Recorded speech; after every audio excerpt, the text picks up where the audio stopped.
মাগুরা আসমা, আমরা সেখানে গিয়েছিলাম। ওখান থেকে ফিরতেছি, এবার আসিয়া ওখান থেকে ফিরতেছি, এবার শুনি বরগুনায় সনাতন ধর্মের একটা মেয়েকে তাদেরই পাড়ার কিছু ওই একই ধর্মের লোক ওরা শেষ করে দিয়েছে। খুন করে নাই, কিন্তু তার সম্পদ নষ্ট করে দিচ্ছে, ইজ্জত নষ্ট করে দিচ্ছে।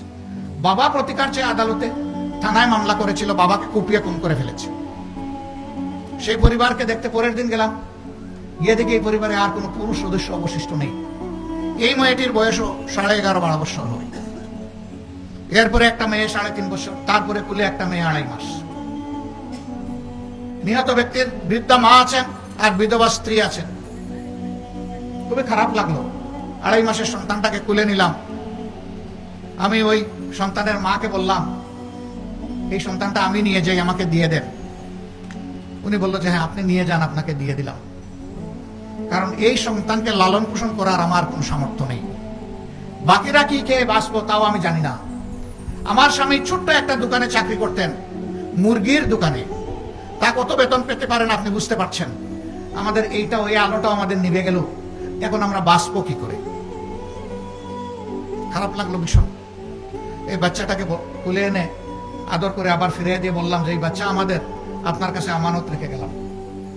এই বাচ্চা প্রাপ্ত বয়স্ক না হওয়া পর্যন্ত, তার লেখাপড়া পর্যন্ত এই পরিবারের সাধারণ দায়িত্ব আল্লাহর পর ভরসা করে আমরা কবুল করলাম।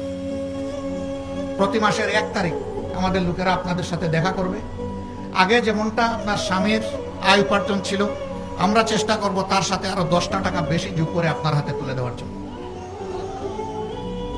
কিন্তু আমরা কি তার স্বামী ফিরিয়ে দিতে পারবো? ওই মেয়েগুলার 3টা যে কচি মেয়ে, তাদের বাবাকে ফিরিয়ে দিতে পারবো?